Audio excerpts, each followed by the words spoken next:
Hello guys. तो चलिए आज एक नया मेथड सीखते हैं, digit some method.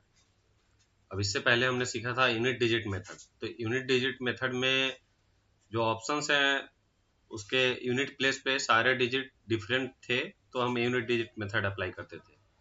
But digit some method में आप देखेंगे कि सारे डिजिट डिफरेंट नहीं है ऑप्शंस के, कुछ सेम है या सारे सेम है। तो यहाँ पे हम यूनिट डिजिट मेथड अप्लाई नहीं कर सकते। ठीक है, अब यहाँ पे हम डिजिट सम मेथड से चेक करेंगे कि कैसे हमारा क्विक आंसर आ जाए। अब डिजिट सम मेथड होता क्या है, तो कोई भी, मैं पहले एक समझा रहा हूँ, एक नंबर लेकर कोई भी नंबर आप ले लीजिए, जैसे 5 6 7। ठीक है, अब इसका इस नंबर में डिजिट्स कौन कौन से हैं, 5 है, 6 है, 7 है। तो सारे डिजिट्स का आप सम कीजिए। 5 + 6 + 7 कितना आएगा, 18 आएगा। ठीक है, अब 18 में फिर से दो डिजिट है 1 8, तो इनका फिर से सम कीजिए। 1 + 8 कितना आएगा, 9 आएगा। अब हमें सिंगल डिजिट मिल गया। तो डिजिट सम तब तक करते रहना है जब तक कि आपको एक सिंगल डिजिट नहीं मिल जाता है। ठीक है, यही होता है डिजिट सम मेथड। तो अब चलिए देखते हैं कि अप्लाई कैसे करते हैं और कैसे हम आंसर लाते हैं इसके बेस पे। तो ये क्वेश्चन है आपके सामने, 234 234 multiplied by 345 plus 638 multiplied by 534। 234 का डिजिट सम क्या होगा, मैं यहीं पे लिखता हूँ, 2 + 3 + 4। ठीक है, 2 + 3 5, 5 + 4 9 आ रहा है। अच्छा, एक चीज और, डिजिट सम मेथड में जो 9 का होना मैटर करता है वही 0 का होना मैटर करता है। मतलब 9 को हम 0 कंसिडर कर सकते हैं। मैं एक एग्जांपल लेके भी आपको बता दूंगा कि उससे आंसर पे कोई फर्क नहीं आता है। ठीक है, चलिए, तो वो लास्ट में इस क्वेश्चन के बाद वो देखते हैं। ठीक है, 345 का डिजिट सम कितना आएगा, 345। तो 3 + 4 + 5, अब 4 और 5 9 आएगा, तो इसको 0 समझ लेते हैं, तो ये 3। नीचे एक फ्रेस लिखते हैं, 234 का डिजिट सम अपना आया 9, ये मल्टीप्लाई हो रहा है। अच्छा, 9 को 0 समझना है तो चलिए इसको 0 समझ लेते हैं। तो 0 ये मल्टीप्लाई हो रहा है किससे, 345 के डिजिट सम से। 345 का डिजिट सम अभी हमने देखा, ये कितना आ रहा है, 3। ठीक है, प्लस 638। 638 का डिजिट सम क्या आएगा, 6 + 3 फिर से 9 हो गया, 9 खत्म, 8, तो 8 बचा, इसका डिजिट सम आएगा 8। ये मल्टीप्लाई होगा 534, तो 534 में 5 और 4 मिलकर 9 हो जाएंगे, मतलब 3 बचा। तो ये डिजिट सम कितना आएगा इसका, 534 का 3। अब 0 3 से मल्टीप्लाई होगा तो 0, प्लस 8 3 से मल्टीप्लाई होगा, 8 3 जा 24। 24 में फिर से दो डिजिट आ गए, तो 2 + 4 फिर से डिजिट सम हमें करना है। 2 + 4 क्या होता है, 6 होता है। 0 + 6 फाइनली 6 आएगा। अब यहीं पे चलिए मैं आपको बता देता हूँ कि 9 को हमने 0 क्यों कंसिडर किया। चलिए मैं 9 लेके ही इसको आगे बढ़ता हूँ। ठीक है, तो यहाँ पे जैसे 0 मल्टीप्लाइड बाई 3 किए, तो मैं यहाँ पे क्या कर सकता हूँ, 9 मल्टीप्लाइड बाई 3। 9 मल्टीप्लाइड बाई 3 कितना आएगा, 27। और 27 फिर से 2 + 7, 2 + 7 कितना आएगा, 9। ठीक है, तो अब 9 लेके अगर हमें आंसर निकालना है, तो 2 + ये आया 9। 9 में हम हमारा क्या ऐड हो रहा है, इधर का डिजिट सम कितना आया अपना, फाइनली 6 आया, 6 है। ठीक है, तो 9 + 6 कितना होता है, 15। और 15 में फिर से 1 + 5 करेंगे, 1 + 5 कितना आ रहा है, 6 आ रहा है। मतलब हमने 0 लेके भी डिजिट सम किया, तो क्वेश्चन का डिजिट सम कितना आया, 6 आया। और फिर 9 लेके भी हमने डिजिट सम किया, तो फिर से वही नंबर आ रहा है, 6। मतलब कहने का मतलब ये है कि 9 को हमें 0 कंसिडर करना है, अपना काम आसान हो जाएगा और इससे कोई फर्क नहीं पड़ने वाला है। ठीक है, अब हमें ऑप्शन चेक करने हैं। ऑप्शंस में जो भी ऑप्शंस दिए हैं नंबर्स के, उसके डिजिट सम करेंगे, किसमें हमारा 6 आ रहा है। तो ऑप्शंस में देखते हैं, ये 3 और 6 मिलके 9 हो जाएंगे, तो ये खत्म। ये 2 2 और 5 मिलके भी 9 हो जाएंगे, तो ये भी खत्म। बचा अपना सिर्फ 7, तो इसका डिजिट सम कितना आएगा, 7। 7 तो हमें लाना नहीं है, मतलब ऑप्शन ए करेक्ट नहीं है। ऑप्शन बी चेक कीजिए। ऑप्शन बी में भी थोड़ा क्विक मेथड यूज करते हैं। ये 6 और 3 मिलकर 9 हो जाएंगे, ये खत्म हो जाएगा। ठीक है, तो अब ऐड कीजिए, 2 + 6 8, 8 + 4 12, 12 + 2 14। तो 14 में फिर से 1 + 4 कितना आएगा, 5 आएगा। 5 तो हमें लाना नहीं है, तो ये ऑप्शन बी भी करेक्ट नहीं है। ऑप्शन सी में चेक करते हैं। ऑप्शन सी में ये देखिए, ये 5 और 4 मिलके 9 हो जाएंगे, तो ये खत्म। 8 + 6 14। अच्छा, यहाँ पे 7 और 2 ये भी तो कट जाएंगे, ये भी 9 हो जाएंगे। 8 + 6 14। फिर से अपना डिजिट सम इसका 5 ही आ रहा है, 5 तो हमें लाना नहीं था। लास्ट वाला ऑप्शन चलिए चेक करते हैं। ये 4 और ये 1 मिलके 9 हो जाएंगे, ये खत्म। तो 2 + 2 + 2 6 आएगा, और हमें 6 ही लाना है, मतलब ऑप्शन डी अपना करेक्ट आंसर होगा। ठीक है, तो अब देख सकते हैं कि डिजिट सम मेथड यूज करके कैसे क्विकली हम आंसर लाते हैं। चलिए एक और हमें एग्जाम में ये सब ट्रिक अप्लाई करना है, हमें पूरा कैलकुलेशन करने नहीं बैठ जाना है, क्योंकि आप कितना जल्दी आंसर लाते हैं आपका टाइम सेव होगा और आप एग्जाम कॉम्पिटिटिव एग्जाम क्रैक कर पाएंगे इस मेथड का यूज करके। अब नेक्स्ट क्वेश्चन देखिए, यहाँ पे क्वेश्चन मार्क। ठीक है, क्वेश्चन मार्क का ही वैल्यू हमें लाना है, तो क्वेश्चन मार्क को हम कोई भी वेरिएबल कंसिडर कर लेंगे। अच्छा, यहाँ इस क्वेश्चन में पॉइंट दिया हुआ है, तो पॉइंट से कोई फर्क नहीं पड़ता है डिजिट सम मेथड में। ठीक है, तो पॉइंट को आप भूल जाइए कि इसको किसी भी नंबर में पॉइंट है भी, तो मैं पॉइंट को कंसिडर कर ही नहीं रहा हूँ, चाहे ऑप्शंस में या फिर क्वेश्चंस में जो भी नंबर दिए हैं उसके अंदर पॉइंट है, नहीं कंसिडर करना है। तो यहाँ पे देखिए अगेन हमारा ये 5 और 4 कंसिडर करना ही नहीं है, क्योंकि ये 9 होगा। तो 3 + 3 6, 6 + 2 8, यहाँ पे 8 आया। फिर माइनस हो रहा है, माइनस का साइन देंगे, जो साइन है प्रोसेस में वही फॉलो होगा। अगर मल्टीप्लाई है तो हम मल्टीप्लाई करेंगे, माइनस है तो माइनस करेंगे, अगर एडिशन है तो ऐड करेंगे। फिर से यहाँ पे 5 और 4 मिलकर 9 हो गए। 3 और 1 हमें ऐड करना है, 3 + 1 4 होता है। फिर से नेक्स्ट वाले नंबर में 6 और 3 मिलकर 9 हो गए, तो यहाँ पे 8 आएगा, -8। ठीक है, आगे है क्वेश्चन मार्क माइनस। यहाँ भी नेक्स्ट वाले नंबर में देखिए 5 और 4 मिलके 9 हो गए, बात खत्म, 3। ठीक है, अब क्वेश्चन मार्क यहीं पे रह जाएगा, बाकी हम -3 को एलएचएस में शिफ्ट कर देंगे। तो 8 - 4 - 8 और ये +3 हो जाएगा, इक्वल टू क्वेश्चन मार्क। अब देखिए 8 और ये 8 कैंसिल आउट हो गया, 0 आ जाएगा। -4 + 3, -4 + 3 -1 होता है। ठीक है, तो अब जैसे ही नेगेटिव नंबर आ जाए तो -1 को हमें कंसिडर कर, इसमें हम क्या करेंगे, एक 9 से इसको वापस माइनस कर देंगे और आएगा कितना, 8 आएगा। ठीक है, मतलब हमें लाना है 8। अब ये भी एक तरीका है कि 9 से हम 1 क्यों माइनस कर रहे हैं। तो अभी मैंने बताया पिछले क्वेश्चन में कि जहां भी 9 आएगा उसको हमें 0 कंसिडर करना है। ठीक है, तो अब -1 आएगा तो हमें उसको क्या कंसिडर करना होगा। अब देखिए -1 0 से 1 कम है, तो 9 से 1 कम कौन सा डिजिट आएगा, 8 आएगा। ठीक है, तो -1 को हमें क्या कंसिडर करना है, 8 कंसिडर करना है। उतना दिमाग लगाना ही नहीं है। अगर -2 आ रहा है तो आप 9 से इसको माइनस कीजिए, उसको हमें क्या कंसिडर करना है, 7 कंसिडर करना है। तो इस वाले क्वेश्चन में जो आंसर आ रहा है उसमें डिजिट सम फाइनली कितना आ रहा है, 8 आ रहा है। तो ऑप्शंस में जाते हैं, देखते हैं कौन से ऑप्शन में डिजिट सम 8 आता है।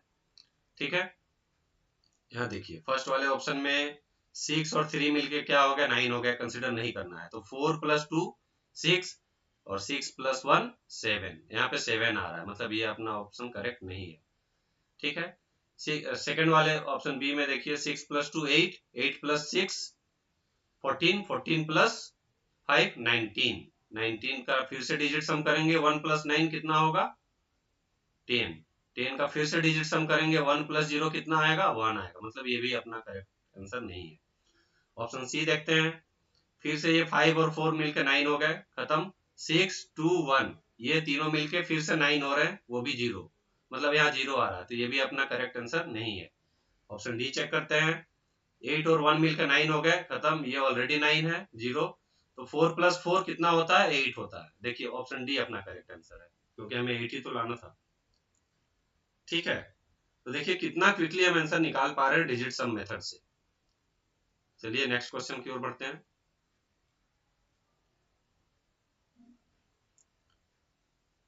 इस क्वेश्चन में देखिए परसेंटेज है, तो परसेंटेज का मतलब क्या हुआ, बाई 100, मतलब 15%। 15% को मैं क्या लिख पाऊंगा, 15/100। तो ये वापस से पॉइंट में आ गया ना, 0.15। और अभी मैं पिछले क्वेश्चन में आपको समझाया कि हमें पॉइंट तो कंसिडर करना ही नहीं है, ठीक है। मतलब हमें यहाँ पे 15% को 15 ही समझना है, और ऑफ का मतलब आपको पता है मल्टीप्लीकेशन। तो चलिए इस क्वेश्चन में करते हैं, थोड़ा फास्ट हम करेंगे।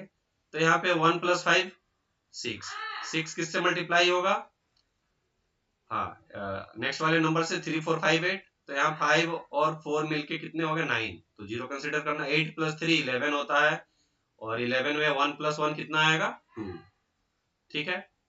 प्लस का साइन है, प्लस रखेंगे। 22 मतलब 2 + 2 4 होगा, और 3 + 7 + 5 अच्छा ये 6 और 3 मिलके तो 9 हो गए, तो अपना बचा क्या 7 + 5 12, और 12 में फिर से 2 डिजिट आ गए, तो 1 + 2 कितना आएगा 3 आएगा। माइनस 76 कितना आएगा 13, तो 13 का हम फिर से डिजिट सम करेंगे, 1 + 3 4 होता है, ठीक है। 4 अपना मल्टीप्लाई होगा किससे, ये 5 और 4 तो 9 हो गए, 3 से। इसका 3 4 5 का डिजिट सम क्या आ रहा है 3 आ रहा है, ठीक है, इक्वल टू क्वेश्चन मार्क। तो आप इसको सॉल्व कर लीजिए। 6 और 12 मल्टीप्लाई होकर कितना आएगा 12 आएगा, 12 का फिर से डिजिट सम करेंगे, 1 + 2 3, मैं यहाँ फाइनली लिख रहा हूँ 3। 4 3 जब फिर से 12 होता है, 12 का फिर से डिजिट सम करेंगे तो 3 आएगा। यहाँ भी 4 3 जब 12 होता है, 12 का डिजिट सम करेंगे तो -3 आएगा। मतलब हमें 3 लाना है, तो ऑप्शंस में चेक करना है कि कौन से ऑप्शन का डिजिट सम 3 आएगा। फर्स्ट वाला चेक कीजिए क्विकली थोड़ा, 9 और 9 भूल जाइए आप। तो 3 + 2 आया 5, 5 + 1 6, 6 + 2 8 आ रहा है, ये करेक्ट नहीं है अपना। नेक्स्ट वाला ऑप्शन बी देखिए, 1 + 0 + 8, ये तो 9 आ गया, तो इधर से 3 डिजिट हम हटा रहे हैं। 2 + 8 + 2, तो कितना आएगा 10 + 2 12, 12 का फिर से डिजिट सम करेंगे तो 1 + 2 कितना आएगा 3 आ रहा है, ये भी करेक्ट नहीं है। हाँ सॉरी, ये करेक्ट है ना। अब नेक्स्ट वाला भी चेक कर लेते हैं, किसी और में भी 3 आ रहा है क्या। तो चलिए ऑप्शन सी में चेक करते हैं, 1 + 2 3, और 3 + 6 9 होता है, 0 हो गया, तो 5 आ रहा है, ये करेक्ट नहीं है। ऑप्शन डी लास्ट वाला देख लेते हैं, 2 + 2 4, 4 + 4 8, और ये 3 और 6 मिलकर 9 हो गया, कंसिडर नहीं करना है। 8 + 7 15 आ रहा है, 15 मतलब 1 + 5 6 आ रहा है, ये भी करेक्ट नहीं है। तो अपना ऑप्शन बी करेक्ट होगा, ठीक है, क्योंकि इसमें ही 3 आ रहा है सिर्फ। चलिए एक और क्वेश्चन ले लेते हैं। काफी अलग अलग टाइप के हम क्वेश्चन कर लेंगे, ताकि हम हर कुछ सीख लें कि एग्जाम में अगर इस टाइप का आ गया तो वो कैसे अप्लाई करना है उसमें, ठीक है। अब ये क्यूब और स्क्वायर वाला ये भी देख लेते हैं। सब कुछ वही मेथड अप्लाई करना है, क्यूब है तो डिजिट सम करके उसका क्यूब कर देंगे हम। तो 1 + 2 कितना होता है 3 होता है, और 3 का क्यूब क्या होगा 27, ठीक है। मैं यहाँ फाइनली लिख रहा हूँ 27, 27 में 2 + 7 9 होता है, मतलब ये तो अपना फाइनली 0 रहा, यहाँ नीचे लिखते हैं 0, ठीक है। 5 + 6 11 होता है, 11 में फिर से डिजिट सम होगा तो 1 + 1 2, 2 का हमें करना है स्क्वायर, 2 का स्क्वायर होता है 4, ये तो अपना सिंगल डिजिट में आ गया, तो 0 + 4। नेक्स्ट वाला देखिए, 7 + 6 13 होता है, 13 में फिर से डिजिट सम 1 और 3 ऐड होगा, कितना आएगा 4 आएगा, और 4 का हमें करना है क्यूब, तो 4 का क्यूब कितना होता है 64, 64 में फिर से 2 डिजिट है, 6 + 4 10, 10 में फिर से दो डिजिट है, तो 1 + 0 1 आ रहा है, सिंगल डिजिट में आ गया, तो यहाँ पे 1 लिख दीजिए, माइनस है क्वेश्चन मार्क। अब ये नेक्स्ट वाला आरएचएस में आते हैं, तो 45 मतलब 4 + 5 9, अब 9 को 0 कंसीडर करना है, 0 का स्क्वायर तो 0 ही आएगा, तो यहाँ 0 लिखता हूँ मैं, प्लस 3 + 1 कितना आएगा 4, 4 का क्यूब अभी हमने देखा, 4 का क्यूब वाले में कितना आ रहा था 64 ना, 64 64 का वापस से आप कर लीजिए डिजिट सम, तो 10 आएगा, और 10 1 + 0 कितना आएगा 1 आएगा, तो यहाँ पे 1 लिख दीजिए, ठीक है। अब हमें क्वेश्चन मार्क का वैल्यू लाना है, बाकी सबको क्वेश्चन मार्क को आरएचएस में शिफ्ट कर दीजिए क्योंकि वो माइनस में है, और बाकी सबको एलएचएस में शिफ्ट कीजिए। ये 1 और 1 तो मैं एक ही साइन का है तो उसको कट कर देता हूँ। तो 4, 0 + 4 4 होता है। क्वेश्चन मार्क को आरएचएस में शिफ्ट कीजिए और आरएचएस में सिर्फ 0 बचा है, कोई फर्क नहीं पड़ेगा। मतलब हमें 4 लाना है फाइनली। आंसर का डिजिट सम आ रहा है, सॉरी क्वेश्चन का डिजिट सम आ रहा है 4। अब आप देखिए कि कौन से ऑप्शन में डिजिट सम 4 आ रहा है। तो 4 + 1 5, 5 + 6 11, 11 + 2 13, 13 + 4 17, 17 मतलब 1 + 7 8 आएगा। ये तो करेक्ट नहीं है अपना। सेकंड ऑप्शन देखते हैं। सेकंड ऑप्शन में 4 + 3 7, 7 + 4 11, 11 + 1 12, 12 + 2 14, 14 + 4 18, 18 में 1 + 8 9 आएगा, मतलब 0 हो गया। चलिए इसका भी कोई रोल नहीं है, ये भी करेक्ट नहीं है। थर्ड वाला ऑप्शन देखिए।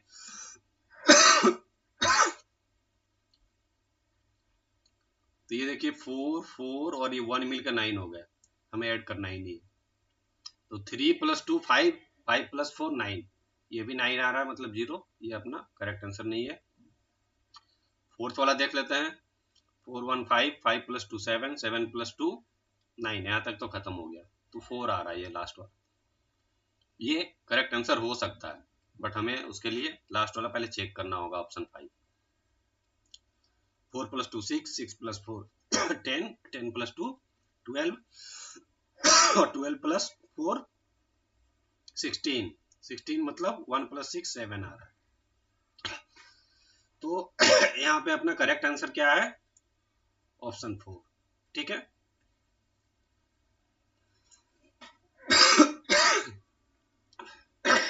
चलिए एक और क्वेश्चन ले लेते हैं। इस क्वेश्चन में आप देख सकते हैं कि डिवीजन है। तो फर्स्ट वाले नंबर का डिजिट सम करते हैं। ये क्या आएगा? ये तो 9 कैंसिल आउट हो गया, मतलब 6 आएगा इसका डिजिट सम। ठीक है, डिवाइडेड बाई, यहाँ भी 5 और 4 मिलकर 9 हो रहा है, ये कैंसिल आउट, तो 3 बचा, plus 4 multiplied by question mark, और इधर आरएचएस में आ रहा है 6 + 6 12, और 12 में 1 + 3 डिजिट सम कितना आएगा? 3 आएगा। ठीक है, अब 6 डिवाइडेड बाई 3 है, plus 4 multiplied by question mark equals to 3। 6/3 2 होता है। ठीक है, 2 + 4 multiplied by question mark equals to 3। अब 2 को आप आरएचएस में शिफ्ट कर दीजिए। 4 मल्टीप्लाइड बाई क्वेश्चन मार्क 3 - 2 1 आ रहा है, और क्वेश्चन मार्क का फिर वैल्यू क्या आएगा? तो ये अपना 1/4 हो जाएगा। ठीक है, 1/4। अब यहाँ डिनोमिनेटर में 4 है, ठीक है, न्यूमरेटर में हमें 1 लाना है। अब आप यहाँ पे डिजिट सम करते जाइए ऑप्शंस के, और देखिए कि कौन से ऑप्शंस के डिजिट सम को इस 4 से मल्टीप्लाई करेंगे तो फाइनल डिजिट सम अपना 1 आएगा। तो चलिए ऑप्शन ए में मैं चेक करता हूँ। तो ऑप्शन ए का डिजिट सम कितना आएगा? 1 + 1 + 5 7 आ रहा है। ठीक है, 7 को अगर 4 से हम मल्टीप्लाई करते हैं तो 28 आता है, और 28 का डिजिट सम 10 मतलब 1 आ रहा है। तो ये तो करेक्ट हो सकता है। नेक्स्ट वाला देख लेते हैं। नेक्स्ट वाला 2 18 है, तो 8 और 1 मिलके फिर से कैंसिल आउट 9 हो गए, 2 आ रहा है इसका डिजिट सम। 2 को अगर 4 से मल्टीप्लाई करेंगे तो 8 आएगा, मतलब इसका डिजिट सम 8 आ रहा है। तो ऑप्शन बी तो करेक्ट नहीं होगा। इस ऑप्शन सी चेक कर लेते हैं। 1 और 8 मिलके 9 हो गया, कैंसिल आउट, तो 4 आ रहा है इसका डिजिट सम। 4 को 4 से मल्टीप्लाई करेंगे तो 16 होता है, 16 मतलब 1 + 6 7 आ रहा है। 7 हमें लाना नहीं था, न्यूमरेटर में 1 है। ठीक है, ऑप्शन डी देख लेते हैं। इसमें भी 2 + 2 4 आएगा, तो ये भी करेक्ट नहीं होगा। तो हमारा फाइनली कौन सा ऑप्शन करेक्ट हो रहा है? Option A. ठीक है, अपना option A he correct answer होगा। बट एक चीज मैं बताना चाहूंगा कि डिवीजन में आप डिजिट सम मेथड का यूज मत कीजिए। अगर बहुत ज्यादा प्रैक्टिस है तभी यूज कीजिए, क्योंकि डिवीजन का एक रूल होता है कि आप डिनोमिनेटर में जहां भी डिवीजन है ना, वहां डिनोमिनेटर में आप कोशिश कीजिए इसको 1 करने का। ठीक है, उसके बाद आप डायरेक्ट इस डिजिट का यूज कर पाएंगे। जो न्यूमरेटर होगा फाइनली हम वही यूज कर लेंगे। ठीक है, अब यहाँ पे तो चलिए डिवाइड हो गया 6 से 3, तो अपना करेक्ट आंसर आ गया। बट कुछ ऐसा भी नंबर आ सकता है कि 7/3 होगा, तब आप यहाँ पे क्या करेंगे? आप यहाँ पे यूज नहीं कर पाएंगे, क्योंकि हम पॉइंट में तो लेंगे नहीं फाइनल डिजिट सम को। ठीक है, तो इसीलिए अच्छा, हम सारे नंबर को 1 भी नहीं कर पाएंगे। अब 3 को आप किसी सिंगल डिजिट से मल्टीप्लाई करके आप इसको 1 नहीं कर सकते हैं, ठीक है। कुछ डिजिट ऐसे हैं जिसको हम सिंगल डिजिट से मल्टीप्लाई करके 1 कर पाएंगे, बट 3 को तो हम 1 नहीं कर पाएंगे। तो इसलिए मेरा सजेशन होगा कि आप डिवीजन में डिजिट सम मेथड का यूज ना ही करें तो अच्छा है। तो चलिए आज के लिए इतना ही रहा डिजिट सम मेथड में। मिलते हैं फिर किसी नेक्स्ट टॉपिक के साथ। Thank you.